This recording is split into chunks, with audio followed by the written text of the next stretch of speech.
Can you leave? My sister's coming home to give birth. My husband Travis wanted to kick me out of our home because his sister, Angelina, was coming back to her family home to give birth at a nearby hospital. That's absurd, I argued, not buying into his unreasonable request. But he wouldn't listen and eventually threatened me with divorce. Feeling utterly disheartened by his attitude of cutting me off entirely, I agreed to the divorce and left the house. But even after our separation, Travis kept sabotaging my life. Little did he know. Karma was about to catch up with him. Hi, I'm Sherry, 34 years old. I was working as a nurse at a hospital, completely absorbed in my daily routine. I met Travis, who works in pharmaceutical sales. When he came by my workplace, our relationship blossomed from there. And a year later, we tied the knot. But just as we got married, his parents, who were running a factory from their home, decided to shut it down. His parents were elderly, and for the past few years, it had just been his mom, Melissa, and him trying to keep the business afloat. But due to the economic downturn, they decided to close shop. Travis, however, felt a sense of duty and decided to take over. I tried to dissuade him, saying a job in pharma sales was more stable than running a failing factory. But Travis is stubborn. Once he makes up his mind, there's no changing it. So we ended up moving in with his parents almost immediately after getting married. At that point, Travis felt motivated to turn things around, and so he decided to renovate the old family home and factory. The construction started in no time. Wow, it's really coming along. I'm so glad we decided to add this terrace. We can have barbecues in the summer. I can't wait. Initially, I was skeptical, but his enthusiasm was infectious. Once the New Year celebrations were over, our new home was ready, and our life with his parents began. Here's to a good life together from today. Thank you. I'm really happy we could make this work. I know Travis can be a handful. I was initially worried about how his parents would take to me, but they warmly welcomed me. They seemed happy to have a daughter-in-law who was willing to support their son as he struggled to keep the family business going.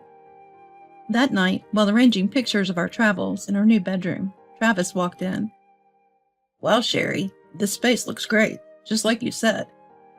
I know, right? I'm glad we finally have a place to put up our photos. Thank you for sticking by me through all this. You're making me blush, thanking me like that. Don't worry, I'll make the factory successful and give you an easy life. Don't push yourself too hard, but I'm excited. I felt genuinely grateful for respecting my husband's ambition to build a brighter future.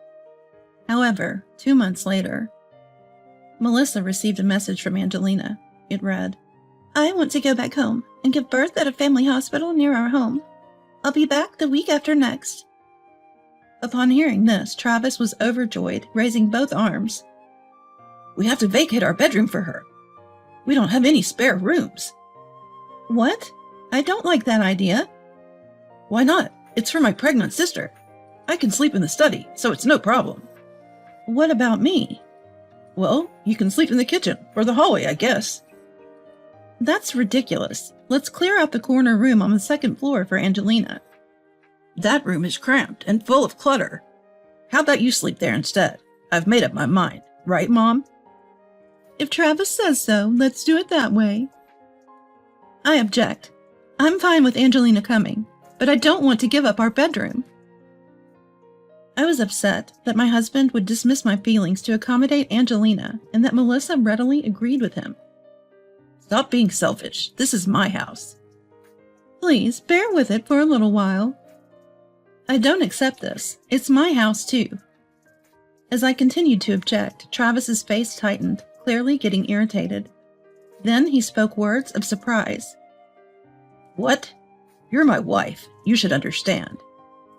It's odd for you to claim this as your home when you're just my son's wife. What? A wife isn't family, you know? If you hate it so much, just leave. Why? Angelina left home when she got married, too. She's my sister. We share blood. Plus, her unborn child could be the heir to this house. Right now, I want to prioritize a potential heir. If you hate it that much, go back to your family home. I was taken aback, unable to come up with a quick retort. I felt disgusted that Travis was already considering the heir issue upon hearing Angelina's baby was a boy. And there was another concern on my mind. What about our child? You said you couldn't think about having kids until the business was stable. So any child will do? Enough. Enough. I'm fed up. If you can't obey me, let's get a divorce. Fine by me. Bring it on. Until now, I've always respected my husband's wishes, but this time I can't let it go. In a fit of anger, I agreed to the divorce. No regrets. I'm convinced I can't go on with this man. My husband, unable to contain his anger, stormed off somewhere. I seized the opportunity to pack my bags and leave. As I was about to go, my husband reappeared with the divorce papers in the hand. Here's what you wanted. Now sign it, quick. That was fast. You're a lifesaver. As I grabbed the divorce papers and started writing without hesitation, my husband muttered something unpleasant in my ear. You're stupid for choosing divorce over this. I thought you were smarter. Don't come crying back to me. The stupid one might be you. What did you say? Just go. Vanish. Spewing venomous words, my husband retreated into his study. I finished the divorce papers, left the house, and submitted them immediately. I never thought I'd leave my husband like this, but I know I made the right choice. I resolved to move on. I went straight to a real estate agent and quickly signed a lease for a condo near work. I had a few days before moving in, so I stayed with a coworker. When I explained the situation, she offered her support, promising to be there if I needed her. A week later, I completed the move to my new condo and began my new life. But peace didn't come easy. About a month into living alone, I noticed I was being followed by a man named Travis. I ignored his unsettling presence until a coworker came up to me with alarming news. Your ex-husband was here earlier, spreading rumors that you cheated on him, and that's why he was dumped. What? Don't worry, no one's taking him seriously. We know you didn't do anything like that. I'm Team Sherry all the way. Thank you. He probably couldn't forgive me for finally standing up to him. He must be trying to make me regret my decision by harassing me. But I thought if I just endure this a little longer, he'll quit. I apologized to my colleagues for the disturbance and went about my days, pretending not to be rattled. A month later, just as I'd hoped, Travis stopped stalking me, and I thought I was finally in the clear. But I would soon find out how naive I had been. One day, after coming home from work, I checked my mailbox, only to find rotten fruit inside. I had a gut feeling that Travis, who had followed me and discovered where I live, was behind this. Day after day, I'd find dead insects or filthy objects in the mailbox. This was harassment, beyond tolerable levels. Just when I was considering reporting it to the police, it suddenly stopped. But the moment I let my guard down, something new appeared in my mailbox. This cycle continued. 3 months after I had moved out, Travis finally called me. Hey, it's me. Can we talk? Sure. I agreed to meet up at a cafe near my home. I wanted to confront him face to face. It had been a while since we saw each other, and Travis was noticeably uncomfortable. How have you been? Al, I'm not doing great, thanks to you. You realize what you've been doing is criminal, right? Yeah, I get it. I'm sorry. So come back, will you? What are you talking about? I regretted kicking you out on impulse. Can we start over? There was no way I would agree to this. He'd been harassing me all this time, and now he was trying to lure me back? But deep down, I knew this was coming. You're calling because you're in a financial crunch, aren't you? It's pretty obvious. That's not it. I didn't want to divorce you. I realized I love you. Really? There's no one as kind as you. Suddenly, Travis grabbed my hand and pressed it to his cheek. I felt my skin crawl and quickly pulled my hand away, then got to the point. Pretty convenient for you, huh? You're behind on the house payments, aren't you? It's not like that. I'm saying we should live together because I need you. Throughout our marriage, I supported you in every way, yet you did everything you could to sabotage my new life. Why should I forgive you so easily? I need you to pay the mortgage to afford living. Please come back. Travis pleaded, his hands clasped in desperation. But I had no intention of forgiving him for the harassment I had endured. Actually, the house we rebuilt was in Travis's name, but I was the one covering the mortgage payments. And to make matters worse, the family business wasn't stable because we had to close the factory temporarily for renovations. So basically, I was the financial pillar for Travis's family. Kicking me out, he should have known money would get tight. Now you're going to realize how much you've messed up.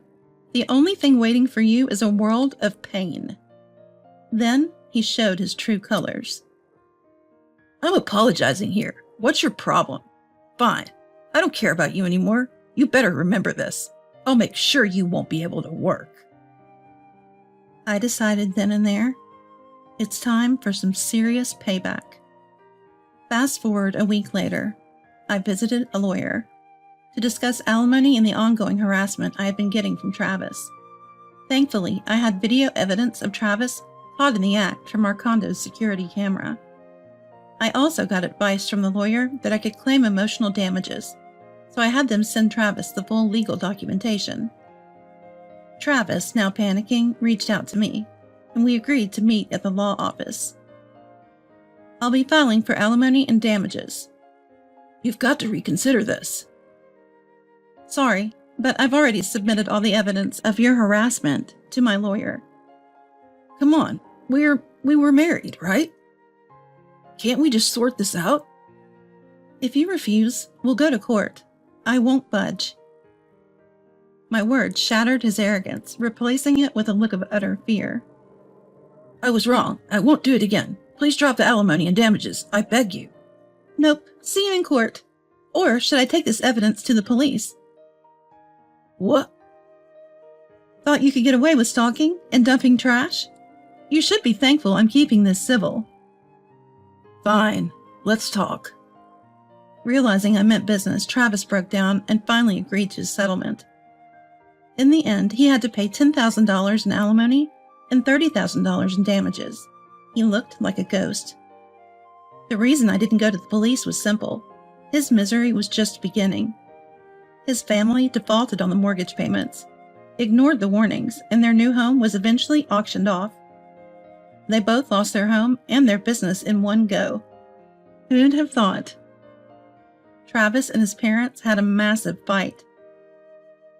If only they had listened to me and shut down the factory, or even stood by me over the whole Angelina issue, none of this would have happened. Now Travis's family is scattered.